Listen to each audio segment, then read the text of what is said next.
رب العالمین والصلاة والسلام على سید الانبیاء والمرسلین اما بعد فاعوذ باللہ من الشیطان الرجیم بسم اللہ الرحمن الرحیم الصلاة والسلام علیک یا سیدی یا رسول اللہ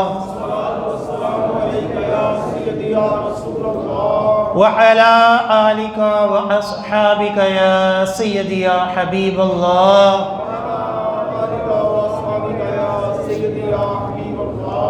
الصلاة والسلام عليك يا سيدي يا نبي الله وعلى آلك وأصحابك يا سيدي يا نور الله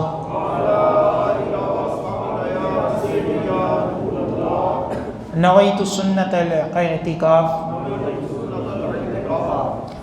الحمدللہ عز وجل ہم نماز جمعہ کے لیے حاضر ہوئے ہیں۔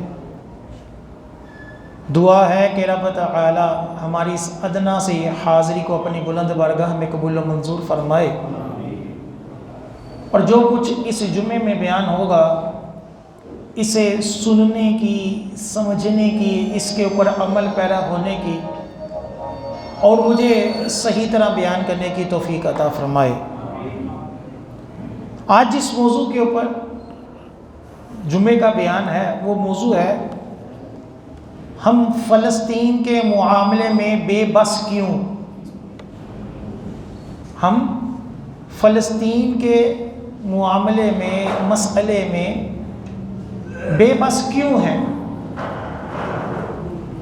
آپ سب کو بخوبی اندازہ ہے کہ اس وقت فلسطین میں ہزاروں کی تعداد میں بے گناہ فلسطینی شہید کر دیے گئے، عورتیں بھی، بچے بھی،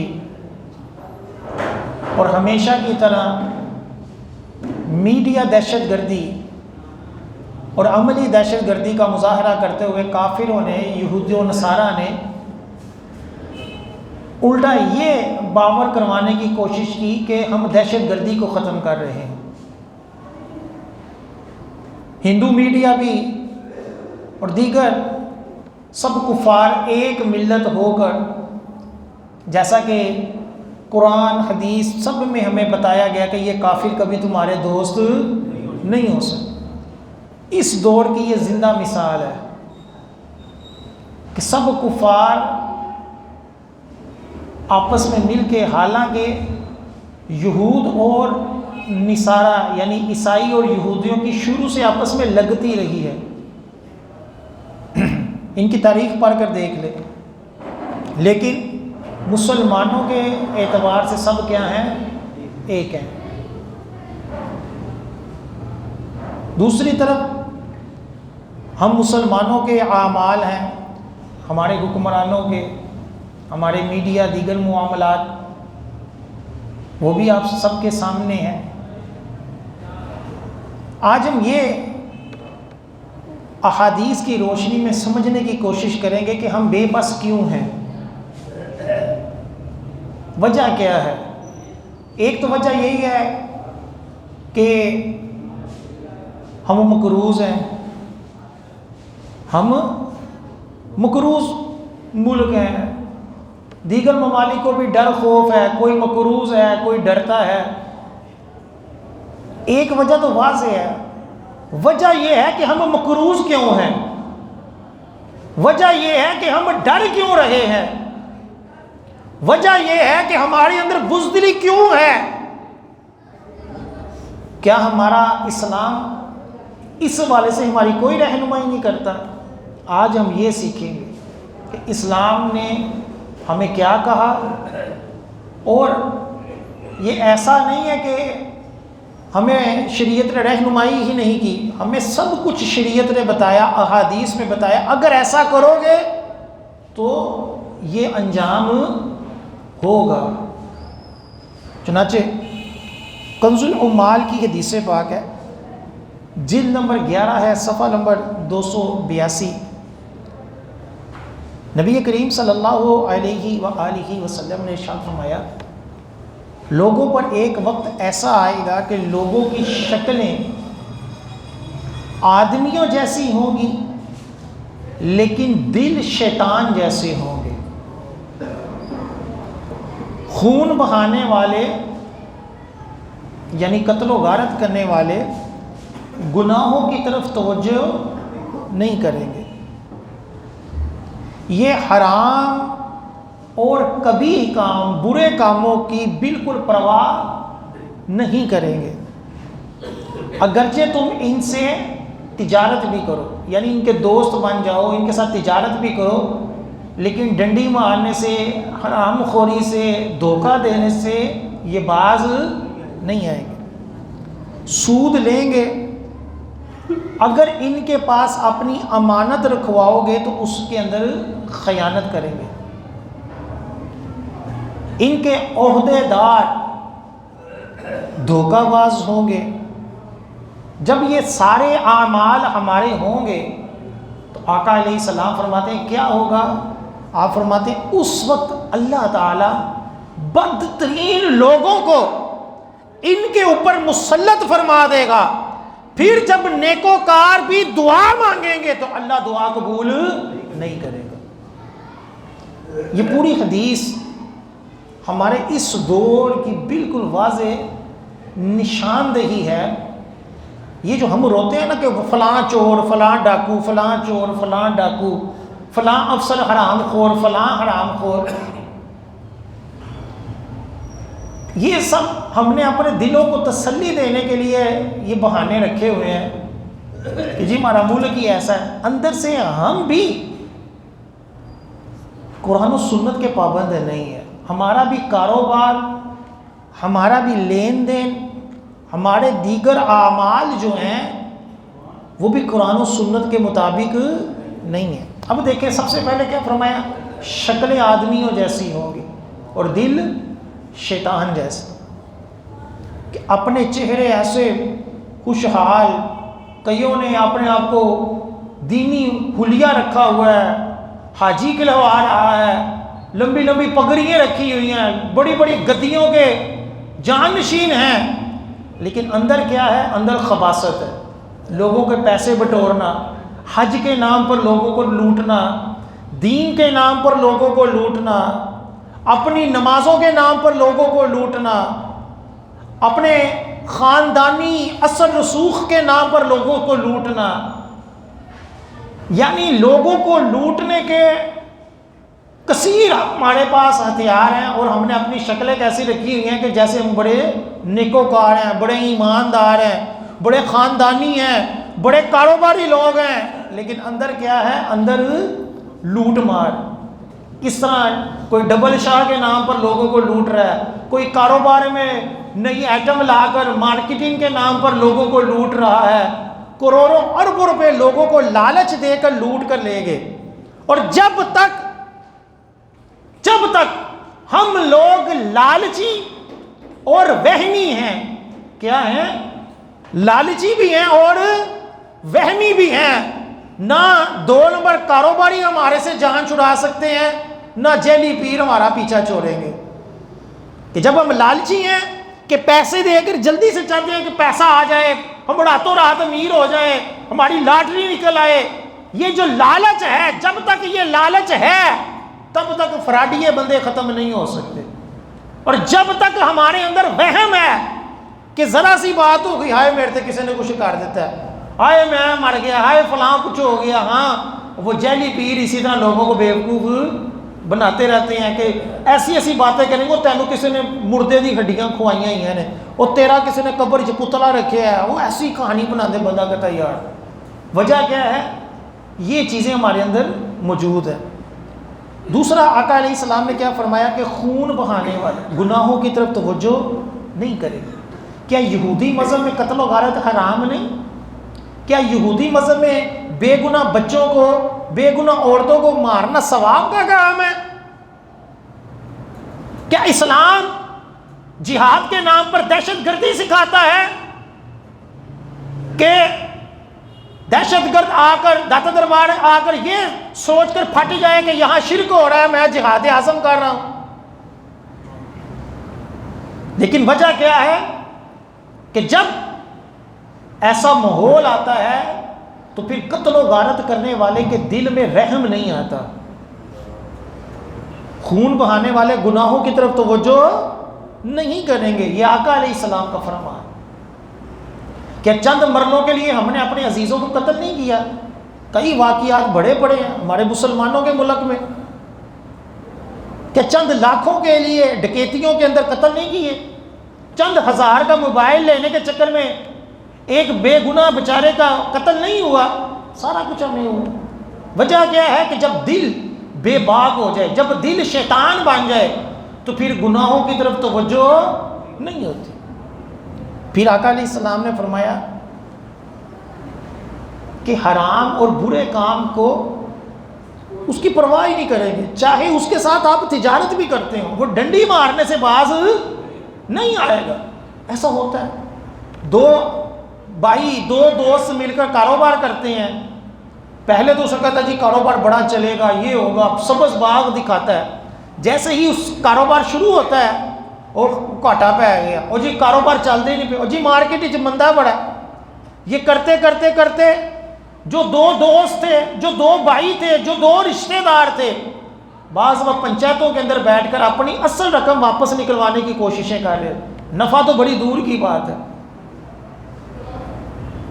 تو فرمایا آقا علیہ السلام نے کہ حرام اور برے کاموں کی طرف توجہ کوئی پرواہ نہیں کریں گے، ٹھیک ہے پیسہ آنے دے۔ پھر آقا علیہ السلام نے فرمایا کہ سود لیں گے۔ آج سود اس قدر لوگوں میں رائج ہے کہ لوگوں کو پتہ ہی نہیں کہ میں سود کھا رہا ہوں۔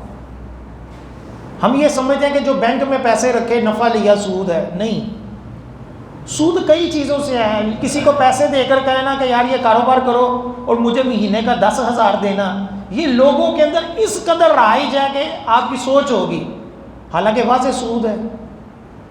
کاروبار کے اندر پیسہ دے دینا یہ کاروبار نہیں ہوتا، اس کی شرائط ہوتی ہیں، وہ ہمیں پتہ ہی نہیں ہوتی۔ اور بھی کئی طریقے ہیں، یہ گروی مکان سود ہے، ایڈوانس زیادہ دے کر کرایہ تھوڑا سا رکھنا سود ہے،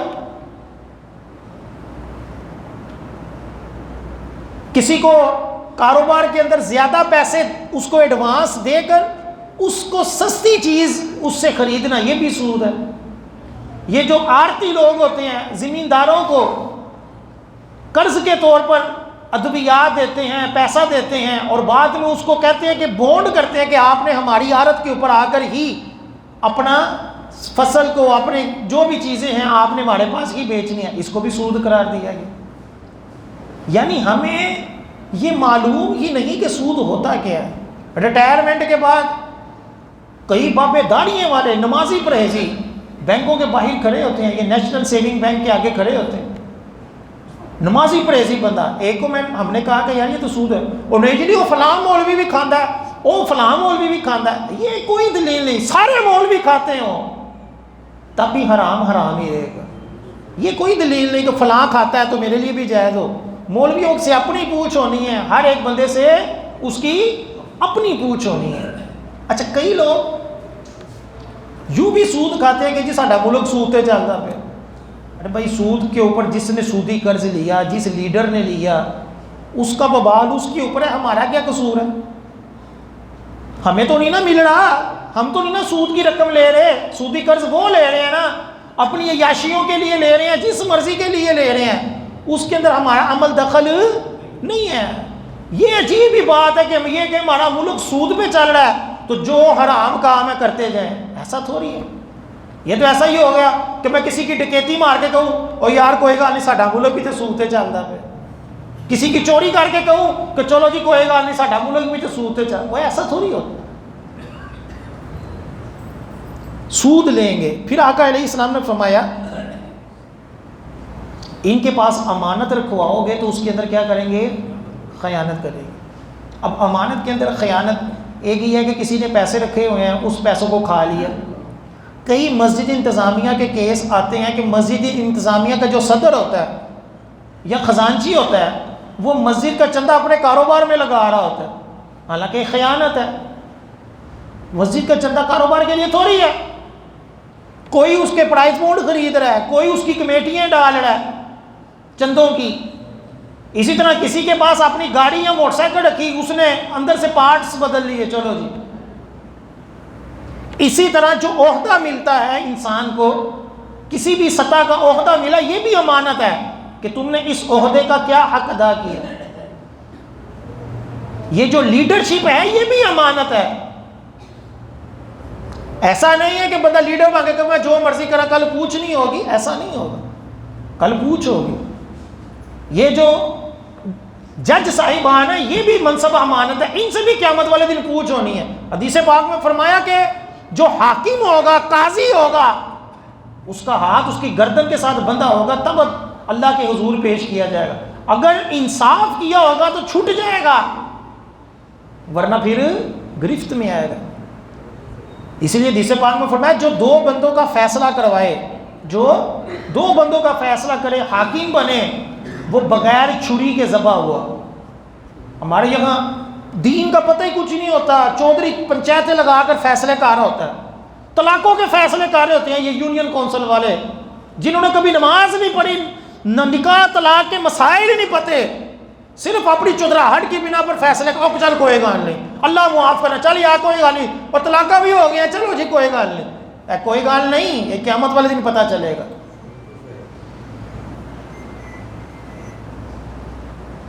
پھر آقا علیہ السلام نے فرمایا کہ ان کے عہدے دار بھی دھوکہ باز ہوں گے۔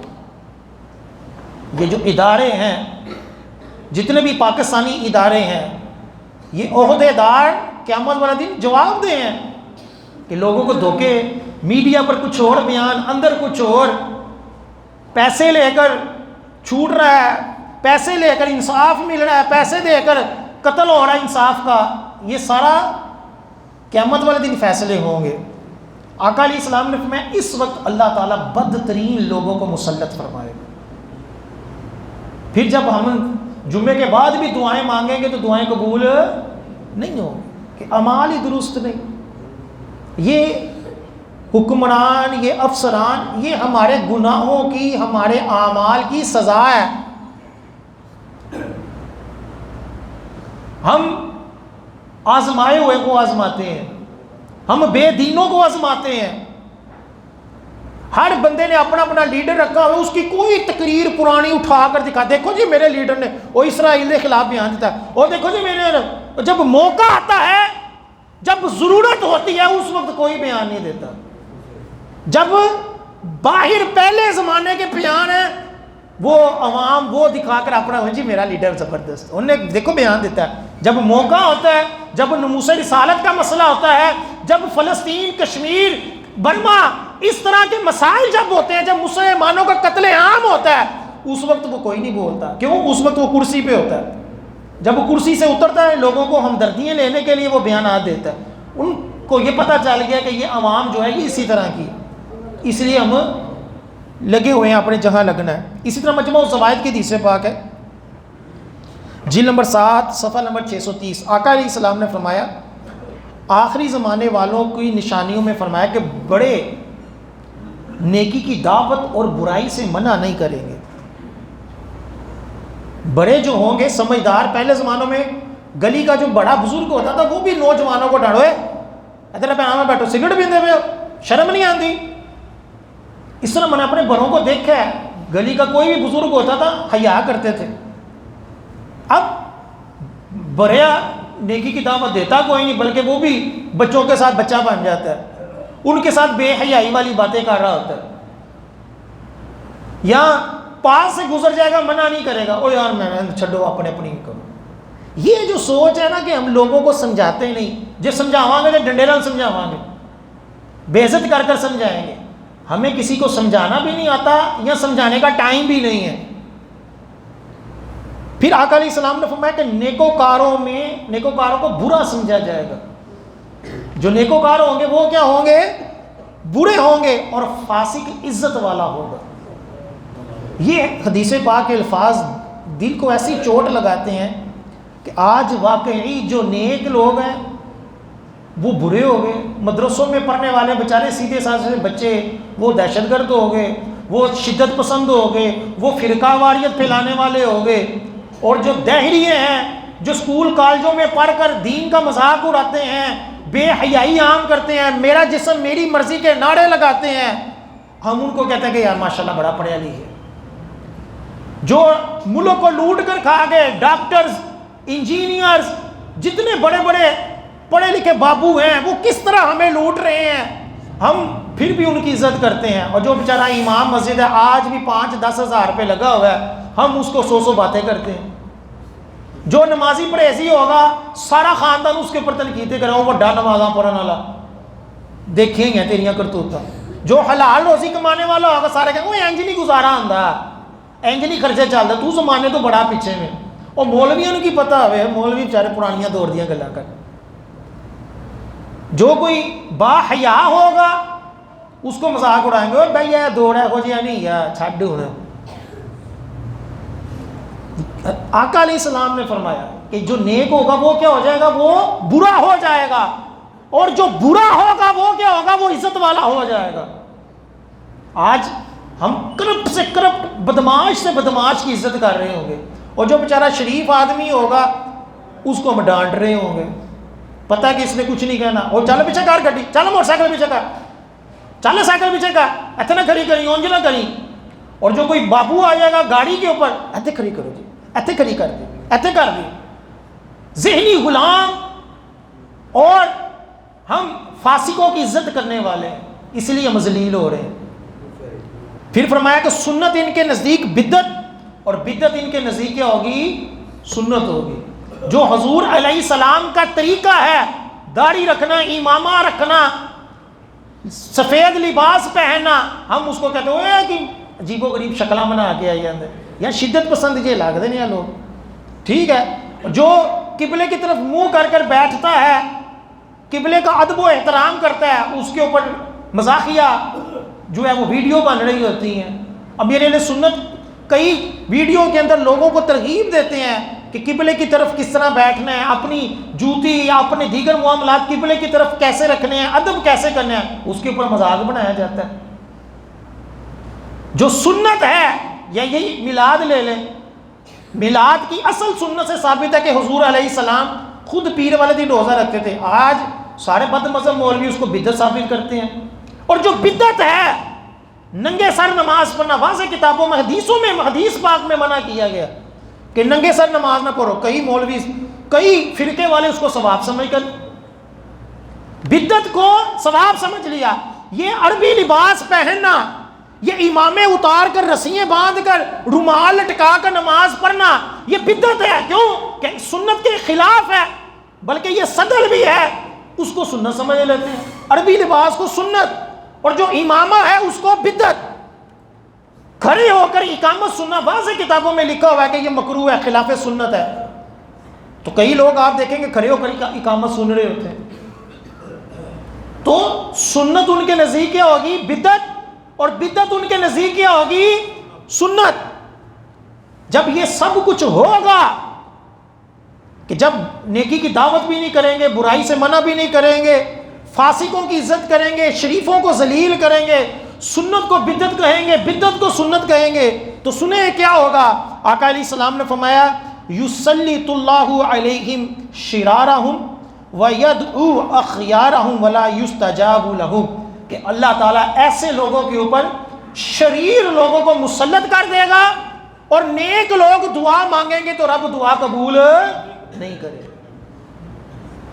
آج ہم بے بس اس وجہ سے ہیں کہ ہمیں خود بھی اپنے اعمال کی پرواہ نہیں، اور ہمیں یہ بھی پرواہ نہیں، یہ بھی ہمارا کوئی معیار نہیں کہ ہمارا لیڈر کیسا ہونا چاہیے، ہم نے ووٹ کس کو دینا ہے. ہمارا معیار کیا ہونا چاہیے؟ ہمارا معیار یہ یاد رکھیں، شریعت کے مطابق، تاریخ کے مطابق معیار سڑکیں بنوا دینا، معیار معاملات، معیشت کے معاملات چلا دینا بعد میں ہے، پہلے دین ہے. پہلے کیا ہے؟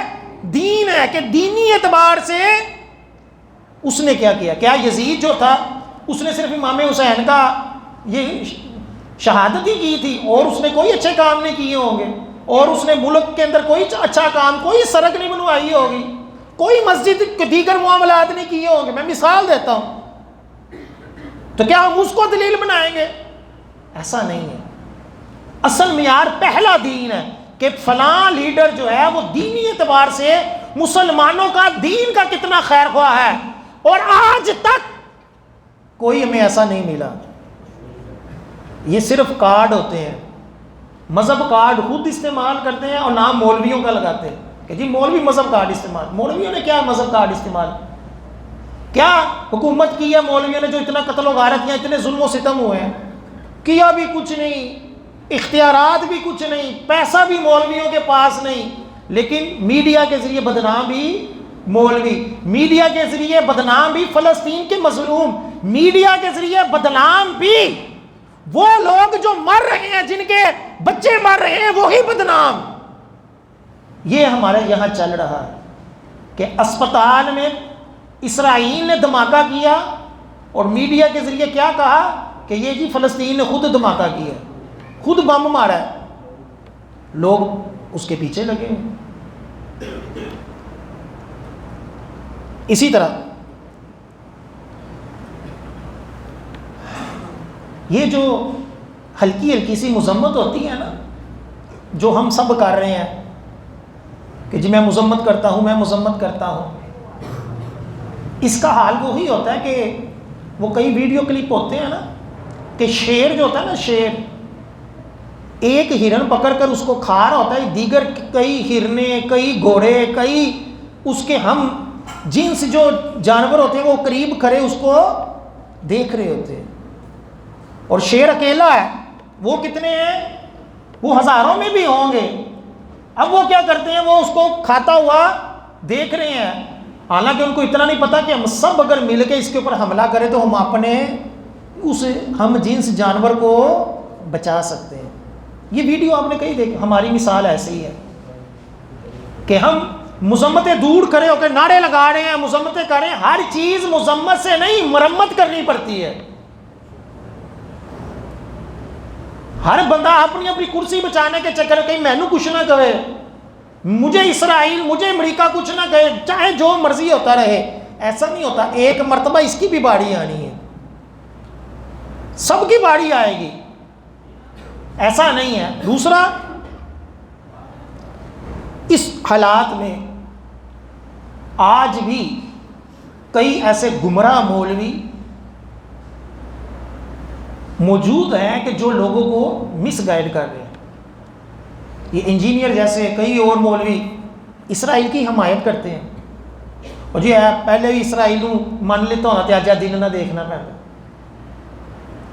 یہ عجیب سی بات ہے کہ اگر آپ کی دکان جو ہے وہ سرکاری روڈ کے اوپر آتی ہو اور آپ احتجاج کریں کہ یار میری دکان کیوں آ رہی ہے، میری دکان کا مناسب مجھے دیا جائے، یا کچھ بھی مسئلہ ہے، اور آپ اس کے اوپر لڑ رہے ہیں، اپنے حق کے لیے لڑ رہے ہوتے ہیں، تو ایک چند مہینوں بعد کوئی زبردستی دکان کو شہید کر دے، ختم کر دے، تو میرے جیسا مولوی کہے کہ یار پہلے ہی مان لیندہ دے کیس، تو آپ کیا کہیں گے کہ یار یہ تو بے شرمی ہے، بے غیرتی ہے. کہ اپنے حق کے لیے بندہ کھڑا نہ ہو اور الٹا اسی کو اعتراض کیا جائے کہ تسی پہلے ہی مان لیندے دے کیس. ایک بندہ، ایک ملک جس کا ہے، اس کو اس گھر سے، اس ملک سے نکالنے کے اوپر ایک بدماش آ گیا ہے اسرائیل کہ تم نکلو، اور یہ مولوی کہتا ہے کہ نکل جانے تھے کی سی، آجا دینی نہ دیکھنا پہ. اور لوگ بیوقوف آج بھی اس کے پیچھے لگے ہوئے. ہمیں پتہ ہی نہیں کہ یار کون ہمارا لیڈر ہے، کون ہمارا رہنما ہے. جب وہ رہنما چور ڈاکو بن جائیں گے تو پھر ہم لوٹتے ہی رہیں گے، پھر ہمارا ایمان بھی لٹتا رہے گا. اور یہ کہنا کوئی جہاد ساڈے تے نہیں آ، اسی بھی جہاد کریے، ایویں مولوی لوگوں کو گمراہ کر دینے جہاد تو فوجی کرن. حالانکہ یہ تو کوئی قاعدہ کلیہ نہیں. جب جہاد فرض ہوتا ہے تو فوج کے ساتھ عوام بھی اپنے استطاعت کے مطابق حصہ لے گی. ایسا نہیں ہے کہ جاؤ جی فوجی بات لڑو. 65 کی جنگ میں ہمارے بڑے ساتھ گئے کہ نہیں گئے؟ اللہ تعالیٰ نے فتح عطا فرمائی. وہ بھی گھر بیٹھے رہتے کہ جی یہ سی نہیں کرنا، فوجیاں نہیں کرنا. یہ بزدلی ہے، یہ لوگوں کو بزدل بنانے والی باتیں ہیں کہ جو یہ کئی مولوی کرتے ہیں. پھر دوسری طرف کئی اتنے جذباتی ہوتے ہیں، وہ کہتے ہیں جی ساری دنیا کے مسلمانوں تو جہاد فرض ہو گیا. حالانکہ ایسا نہیں ہے. جہاد فرض اس وقت بھی فلسطین کے اوپر ہے. اگر اللہ نہ کرے فلسطین کے مجاہدین، فلسطین کے عوام عاجز آ جائیں تو پھر اس کے قریب جو دوسرا ملک ہوگا اس کے اوپر فرض ہے، پھر وہ لڑے گا. اگر وہ بھی عاجز آ گیا تو پھر جو اس کے قریب ہے. یہ شریعت نے ایک اصول، ایک چین بنائی ہے. ایسا نہیں کہ دنیا کے آخری نکر کے اوپر کوئی لڑائی ہو رہی ہے تو یہاں بیٹھے مسلمانوں سب کے اوپر جہاد فرض ہو جائے. اگر ایسا ہم کہتے ہیں، یہ جو مولوی حضرات کہتے ہیں کہ جی پاکستانیوں کے اوپر بھی جہاد فرض ہو گیا، تو اس کا مطلب ہے کہ ہم گناہ گار ہیں. ہمارا اس وقت یہاں بیٹھنا بھی درست نہیں، ہم تو ادھر جائیں. ہمارا دیگر معاملات کرنا بھی غلط ہو گیا کہ جب فرض ہو گیا تو فرض کو کرنا پڑے گا. سارے کام چھوڑ کر پہلے فرض کرو، کاروبار بند کرو، فرض کرو. یہ مولوی صاحب بھی پہلے فرض پورا کریں، چھوڑیں باقی کام. وجہ کیا ہوتی ہے کہ علم کی کمی ہوتی ہے، جذباتیت ہوتی ہے. جذباتی انداز میں بیان کر کر بعد میں جا کر آرام سے اپنے حجرہ شریف میں بیٹھ گئے. ایسا نہیں ہے. شریعت کے احکام ہیں، اس کی پوری ڈیٹیل ہے. تو جہاد کشمیر ہو یا فلسطین ہو، ان کے فرض ہونے کے درجات ہیں کہ جو قریب والا ملک ہوگا پہلے وہ مدد کرے، اس کے اوپر فرض ہے. پھر وہ عاجز آ جائے تو پھر اس کے قریب والا. اس طرح چلتے چلتے پھر اگر مغرب کے اندر کوئی ملک ہے اور مشرق کے اندر ظلم ہو رہا ہے اور وہ سارے کے سارے عاجز آ جائیں تو پھر اس کے اوپر فرض ہوگا. یہ اصول ہے. اسی طرح اسرائیلی مصنوعات کا بائیکاٹ. کئی جو غیور مسلمان ہوتے ہیں وہ عورتوں کو ہم کچھ کہا نہیں، ہم فلسطین جا نہیں سکتے، ہمیں ویزا نہیں ملے گا، جا نہیں سکتے. تو ایک مسلمان اپنے غیرت ایمانی کے طور پر کہتا ہے کہ یار میں نے اسرائیلی مصنوعات نہیں استعمال کرنی. اب اس مسئلے میں بھی کئی آ جاؤ اور تیرے نہ پینا، تیری بوتل نہ پینا، انہوں کو فرق پڑنا. یہ ہم کیوں کہتے ہیں؟ ایک بندے کی محبت ہے، وہ اپنے ایک مخصوص انداز میں احتجاج کر رہا ہے اور اس کا ایفیکٹ ہوتا ہے. فرانس کے مسئلے میں ٹوٹل والوں کے جو پٹرول کو بائیکاٹ کیا وہ اجارے میں پھر گیا، اس دیوالیہ ہو گیا اس کا. لہٰذا اگر اسرائیلی مصنوعات کا ہم بائیکاٹ کرتے ہیں تو یہ بھی ایک محبت کا حصہ ہے کہ یہ مشہور ہے کہ یہ لوگ ہمارا ہی نفع جو ہوتا ہے، جو ہم سے کمایا ہوتا ہے، اسی کو فلسطین کے اوپر، ظلم کے اوپر لگاتے ہیں. یہ مشہور اس کے اوپر ویڈیوز نیٹ کے اوپر پڑی ہوئی ہیں کہ اسرائیل اپنے بچے کو فوجی بناتا ہے اور ان کو ویڈیو دیکھنا، موبائل دیکھنے کی پابندی ہے. سارے بچے مر گئے نا موبائل وے کے، اور انہوں نے اپنے بچوں کو کیا رکھا کہ فوجی بننا ہے، اسرائیل کے اوپر قبضہ کرنا، ہم نے گریٹر اسرائیل بنانا ہے، ہم نے ہیکل سلیمانی بنانی ہے. ایک منصوبہ لے کر چل رہے ہیں اور دنیا کے اندر کاروباری جال اتنا بڑا، اتنی بڑی بڑی پروڈکٹس جو انہوں نے لانچ کی، ان کے نفع کے اندر وہ اپنے اس مذہب کو لے کر چلتے ہیں. تو کیا ہم پھر بھی کہیں کہ نہیں کوئی گل نہیں، میرے نال کچھ نہیں ہوتا؟ یہ بات نہیں. وہ حضرت ابراہیم علیہ السلام جب آگ میں جا رہے تھے تو چڑیا ایک پانی کا قطرہ لے کر منہ میں آ گئی کہ میں آگ بجھانے کی کوشش کروں، حالانکہ آگ اس سے بجھنی نہیں تھی. لیکن کیا تھا؟ قیامت والے دن میں اپنے حصے کا کام کر رہی ہوں، یہ تو کہہ سکوں گی نا. نعرہ تکبیر، نعرہ رسالت. کتب فقہ کے اندر فتاوی شامی کے اندر ایک جزیہ لکھا ہوا ہے، ایک مسئلہ لکھا ہوا ہے کہ فتنے باز لوگوں کو، جو دہشت گرد قسم کے لوگ ہوں، ان کو لوہا بیچنا منع ہے. ایسا لوہا کہ جس سے وہ کیا کریں گے؟ ہتھیار بنائیں گے. تو فرمایا کہ اس کو لوہا، حالانکہ لوہا ہتھیار نہیں ہے، لوہے سے ہتھیار بننا ہے. لیکن فقہاء کرام نے کیا فرمایا کہ یہ بھی تعاون ہے، تعاون گناہ کے تعاون کا ایک پہلو ہے. ایسے لوگوں کو لوہا نہ بیچو جو اس لوہے سے کیا کریں گے؟ اسلحہ بنائیں گے. لہٰذا اسرائیل کی مصنوعات اگر ہم اس نیت سے بائیکاٹ کرتے ہیں کہ یہ ہمارا نفع، ہمارے سے لیا ہوا نفع ہمارے اوپر ہی لگا کر ہمارے اوپر ظلم و ستم کرتے ہیں، فلسطین کے اوپر ظلم و ستم کرتے ہیں، تو یہ عمل جو ہوگا یہ باعث ثواب ہوگا. ہمیں بائیکاٹ کرنا ہے انشاءاللہ عز و جل.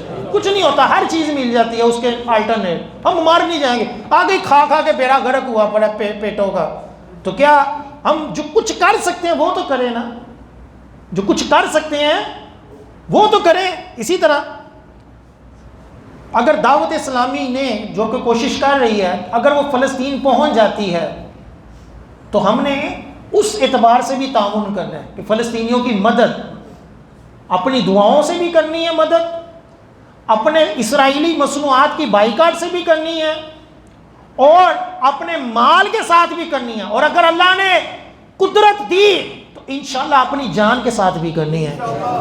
حدیث پاک میں فرمایا کہ وہ منافقت کی موت مرا جس کے دل میں جہاد کی تمنا نہ ہو. مرنا سب نے ہے, پتہ نہیں ہم میں سے کون کس طرح مرے گا, کس کو کیسی موت آئے. کوئی ایکسیڈنٹ میں بری طرح مرتا ہے کہ جسم ہی نہیں بچتا, ٹھیک ہے, کوئی کس طرح عبرتناک موت مرتا ہے. تو ہم سب مسلمانوں کے دل میں یہ تمنا ہونی چاہیے کہ مولا میں جہاد کرتے ہوئے مروں, میں شہادت کی موت مروں, عزت کی موت مرنے کی دعا کرنی چاہیے. اعلیٰ حضرت سے سوال ہوا نا کہ ایک عورت ہے کہ جو ہر بڑی 11ویں کو حضور غوث پاک کی بارگاہ میں ایصال ثواب پیش کرتی ہے. تو اس اعلیٰ حضرت کے دور میں غزوہ چل رہا تھا, جہاد چل رہا تھا ترکیوں کا. تو اعلیٰ حضرت نے یہی فرمایا کہ وہ جو پیسہ 11ویں میں دینا نا, وہ پیسہ کیا کرو, مجاہدین پر خرچ کرو اور اس کا ثواب حضور غوث پاک کی بارگاہ میں پیش کرو. الحمدللہ ابھی بھی بڑی 11ویں کا مہینہ چل رہا ہے. اللہ تعالیٰ توفیق دے, اللہ تعالیٰ حالات اچھے کرے, انشاءاللہ عز و جل ہم بھی فلسطین کی مدد فرمائیں گے. ابو داؤد شریف کی حدیث پاک ہے جو ہمارے پورے اس بیان کا خلاصہ ہے, اور جو میرا موضوع ہے کہ ہم فلسطین کے معاملے میں بے بس کیوں, اس کا نتیجہ ہے. ابو داؤد شریف کی حدیث پاک ہے, جلد نمبر 4 صفحہ نمبر 111, حدیث نمبر ہے 4297. حضرت ثوبان رضی اللہ تعالی عنہ سے مروی ہے, رسول اللہ صلی اللہ علیہ وآلہ وسلم نے ارشاد فرمایا کہ قریب ہیں کہ امتیں یعنی کفار سب مل کر ایک دوسرے کو ایسے دعوت دیں جیسے کھانے والا پیالے کے اوپر دعوت دیتا ہے. جیسے ہوتا ہے نا کہ میں پیالہ لے کر بیٹھا ہوں, میں کہوں گا یار تو بھی آیا, یا تو بھی آیا یار, تو بھی آؤ کھا لیں, آؤ کھا لیں. آقا علیہ السلام نے فرمایا اسی طرح قریب ہے کہ سارے کافر مل کر مسلمانوں کے اوپر حملہ کریں اور ایک دوسرے کو دعوت دیں کہ آؤ تم بھی مل جاؤ, آؤ تم بھی مل جاؤ. جیسا کہ آج یہ اسرائیل کی مدد کے لیے وہ کافر کس طرح اتحاد کر رہے ہیں, امریکہ کس طرح اتحاد کر رہا ہے, جو امن کا اپنے آپ کو بانی سمجھتا ہے, جو پیسہ لوگوں کے اندر خرچ کرتا ہے, حالانکہ وہ امن کے نام پر نہیں, لوگوں کو بے غیرت بنانے کے لیے, مسلمانوں کے اندر غیرت ایمانی نکالنے کے لیے بے دین NGOs کو پیسہ دیتا ہے. اور ہم سمجھتے ہیں کہ یہ انسانی حقوق کی بات کرتے ہیں, انسانی حقوق کی نہیں, لوگوں کو بے دین بنانے کی کوششیں کرتے ہیں کہ دین کے نام پر, ناموس کے نام پر لوگ بولے نا, اپنے اپنے کاروباری, اپنی تنگ دستی, اپنی بے روزگاری کے اندر سارے مگن رہے. ان کو اتنا جو ہے وہ کھپا دو کہ یہ اپنی ہی غربت میں مرتے رہیں, دین کے نام پر کوئی نہ بولے. تو آقا علیہ السلام نے فرمایا اس طرح اتحاد کر ایک دوسرے کو دعوتیں دیں گے کہ جس طرح بندہ کھانے کے اوپر دعوتیں دیتا ہے. تو کسی صحابی نے عرض کی یا رسول اللہ صلی اللہ علیہ وسلم ایسا کیسے ہو سکتا ہے کہ سارے کافر مل کر مسلمانوں کے اوپر اتحاد کریں؟ یہ تو تب ہی ہو سکتا ہے کہ جب مسلمانوں کی تعداد تھوڑی ہوگی. اب سننے والی بات ہے, کیسی پوائنٹ والی بات ہے. کیسا ہوتا ہے نا کہ جب تھوڑے سے افراد ہو تو سارے مل کے کہتے چلو جی مار دو آرام نہ. تو صحابی نے عرض کی یا رسول اللہ صلی اللہ علیہ وسلم ایسا کیا ہماری کمی کی وجہ سے ہوگا کہ مسلمان بڑے تھوڑے ہوں گے کہ سارے کافر مل جائیں گے؟ تو سنیں حضور علیہ السلام نے کیا فرمایا. فرمایا اس دن تم بہت ہوگے لیکن تم سیلاب کے میل کی طرح ایک سیل بن جاؤ گے کہ پانی نیچے بہت زیادہ ہے لیکن اوپر کیا ہے, تنکے ہیں, اوپر بہاؤ کا پتہ ہی نہیں. اور اللہ عز و جل دشمنوں کے دلوں سے تمہاری ہیبت نکال دے گا اور تمہارے دل میں وہن ڈال دے گا. کسی نے عرض کی یا رسول اللہ صلی اللہ علیہ وسلم یہ وہن کیا چیز ہے؟ آقا علیہ السلام نے فرمایا دنیا کی محبت اور موت کا ڈر. یہ جب دنیا کی محبت، کرسی کی محبت، اپنے مال کی محبت یہ ہمارے دلوں میں آئی اور موت سے ڈرنا شروع ہو گئے، چاہے بعد میں ہم ذلیل موت مرتے ہوں لیکن ہمیں شہادت کی موت پسند جب نہیں ہے، جب ہمیں موت کا ڈر ہے، جب ہم یہ نعرے لگانے شروع ہو گئے نہیں جی نہیں ایویں نہیں باہر نکلی تھا ناموس اسلام امن کا درس دیتا ہے، جب یہ جملے ہمارے سیکولر لوگوں نے عام کر دیے کہ لو جی کوئی گستاخی بھی کر رہا ہے کہ تم اس کو کچھ نہ کہو کہ اسلام امن کا درس دیتا ہے، قانون ہاتھ میں نہ لو. ٹھیک ہے حالانکہ یہ واقعی قانون ہاتھ میں، لیکن اس کا یہ مطلب نہیں کہ بغیرت بن جاؤ. اپنے طریقے سے قانونی اعتبار سے چارہ جوئی تو کرو، احتجاج تو کریں گے. تو آقا علیہ السلام نے فرمایا کہ جب تمہارے دلوں میں، مسلمانوں کے دلوں میں دنیا کی محبت اور موت کا ڈر ہوگا تو کیا ہوگا؟ کافروں کے دلوں سے تمہاری ہیبت نکل جائے گی. اب امریکہ سر عام بیرے لے کر بیٹھا ہوا، سے پتہ ہے کتنے ملک ہیں، اتنے اسلامی ملک ہیں اور یہ 2 ملک ہیں، چھوٹا سا اسرائیلی ہے، چند لاکھ یہودی ہیں، لیکن ان کو پتہ ہے کہ یہ کچھ نہیں کر سکتے، تمہارا خوف ہی کوئی نہیں، اور تمہارے ایٹم بم، تمہارے ایٹامک انرجی، یہ سب ان کو پرواہ ہی کوئی نہیں. وجہ کیا ہے کہ ہمارے دلوں میں دنیا کی محبت. اور گمراہ پیشوا جو ہمارے جہاد کے نام پر لوگوں کو غلط تعلیمات دیتے ہیں، یا تو مسلمانوں کے خلاف ہی جہاد کرواتے ہیں، یا جہاں کرنا ہے وہاں کہتے ہیں جی نہیں ساڈے تے جہاد فرض نہیں ہے تو فوجی کرت. جب یہ ہوگا تو پھر یہی ہوگا. اور یہ جو آرام سے بیٹھے ہوئے ہیں نا سارے عرب ممالک، یہ سارے ان کی بھی باری آنی. یہ جو گریٹر اسرائیل یہودیوں نے بنانا ہے اس کے اندر صرف فلسطین نہیں ہے، اس کے اندر کئی ممالک ہیں، اس کے اندر لبنان بھی ہے، اس کے اندر لیبیا بھی ہے، دیگر کئی ممالک آنے ہیں، یہاں تک کہ سعودیہ کے قریب جا کر اس نے لگنا ہے. اتنے ملک اس نے اپنے اسرائیلی حکومت نے بنانے ہیں. جب یہ بزدل بنیں گے تو کل کو جب یہ مر رہے ہوں گے اللہ نہ کرے تو پھر دوسرے بھی کوئی نہیں مدد کرے گا. لہٰذا آج وقت ہے کہ ہم سب مسلمان مل کر ہم اپنی اپنی حیثیت کے مطابق فلسطینیوں کا ساتھ دیں.